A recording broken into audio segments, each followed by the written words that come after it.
ना चाहते हुए भी मन में आते हैं। अश्लील विचार। बुद्ध जी के इन विचारों से आएगा बदलाव। मन में कई तरह के विचार आते हैं। कभी कभी तो ना चाहते हुए भी मन में अश्लील विचार आ जाते हैं। लेकिन महात्मा गौतम बुद्ध की इस कहानी से आपके विचारों में बदलाव आएगा।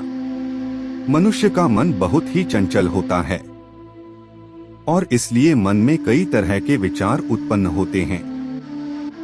क्षण भर में ही व्यक्ति का मन कई चीजों को सोचने लगता है। इसलिए तो कहा जाता है कि मन को काबू करना आसान नहीं। लेकिन गौतम बुद्ध मन को नियंत्रित करने के आयामों के बारे में भी बता चुके हैं। मन में विचारों का आना गलत नहीं है, लेकिन मुश्किल तब हो जाती है या विचार ऐसी परिस्थिति में गलत होते हैं जब मन में अश्लील विचार आते हैं।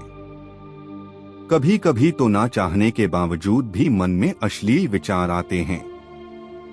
अगर आपके मन में भी ऐसे विचार आते हैं तो गौतम बुद्ध की इस कहानी से आपके विचारों में जरूर बदलाव आएगा। बुद्ध अपने भिक्षुओं को उपदेश देने के साथ ही उन्हें भिक्षाटन के लिए भेजते थे। एक बार उन्होंने अपने भिक्षु भरत को भिक्षा लेने के लिए एक श्राविका के घर भेजा।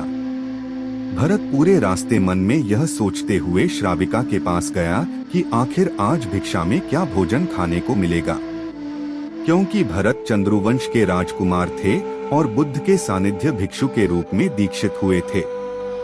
हमेशा भरत को महल में खाने के लिए स्वादिष्ट पकवान मिलते थे, लेकिन आज भिक्षा के रूप में उसे जो भी मिलेगा संतुष्ट होना पड़ेगा। श्राविका के घर पहुंचकर भरत ने भिक्षा मांगी।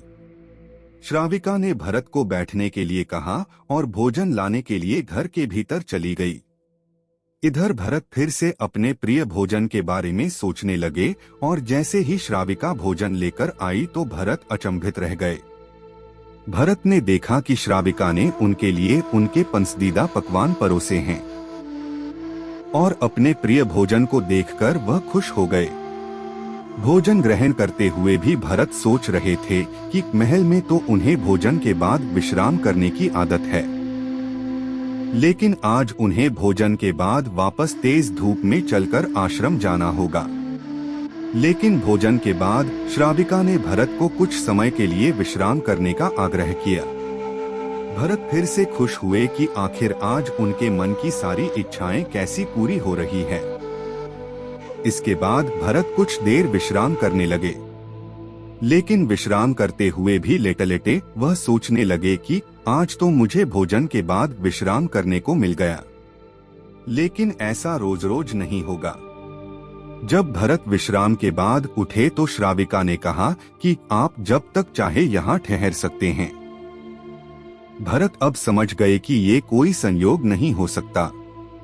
उन्होंने श्राविका से कहा कि मुझे क्षमा कीजिए, क्या आप मेरा मन पढ़ सकती हैं? श्राविका ने हाँ में उत्तर दिया और कहा कि हाँ, मैं मन पढ़ सकती हूँ। शुरू में यह कठिन था, लेकिन फिर मैंने स्वयं के मन विचारों को देखना शुरू किया। पहले मेरे विचारों की संख्या अनगिनत हुआ करती थी। इसके बाद मैंने विचारों पर ध्यान केंद्रित किया, बिना पक्ष विपक्ष के अपने विचारों को देखने लगी। इस तरह से धीरे धीरे मेरे मन में विचारों की संख्या कम होती गई और सारे व्यर्थ विचार दूर हो गए। इसके बाद से ही मैं दूसरों के मन में चल रहे विचार को पढ़ लेती हूँ। हालांकि श्राविका की बात सुनकर भरत घबरा गए। इसके बाद भरत ने श्राविका से आज्ञा ली और आश्रम के लिए निकल पड़े। रास्ते में भी भरत फिर से मन में आए विचारों का स्मरण करने लगे कि श्राविका के बारे में उसके मन में अश्लील विचार भी आए थे। श्राविका ने उसे भी जान लिया होगा, वह मेरे बारे में क्या सोचती होगी। भरत खुद को लज्जित महसूस कर रहे थे। भरत ने आश्रम पहुंचकर गौतम बुद्ध से कहा कि अब मैं कभी भिक्षाटन के लिए नहीं जाऊंगा। बुद्ध ने भरत को पास बुलाया और कहा कि क्या हुआ है, तुम मुझे सारी व्यथा बताओ। भरत ने सारी बातें बुद्ध को बताई।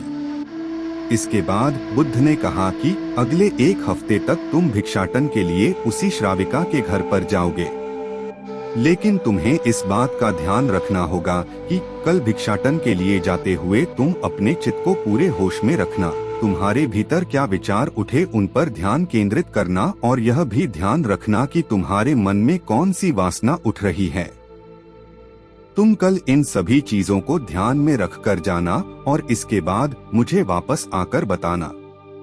अगले दिन भरत भिक्षाटन के लिए गए। बुद्ध के बताए अनुसार वह पूरे रास्ते अपने होश को जागृत रखते हुए चल रहे थे। जब श्राविका का घर आया तो भरत ने भिक्षा मांगी। उसके भीतर कोई वासना नहीं थी और ना ही कोई विचार उत्पन्न हो रहे थे, क्योंकि उसने अपने मन को पूरी तरह जागृत रखा था। भरत ने भिक्षा ली और आश्रम चला गया। भरत ने बुद्ध को प्रणाम किया और कहा कि आज उसे जिस आनंद की अनुभूति हुई वह पहले कभी नहीं हुई। दोस्तों, हमारे चैनल को लाइक और सब्सक्राइब करें और कमेंट में बताएं बुद्ध जी की ये कहानी कैसी लगी।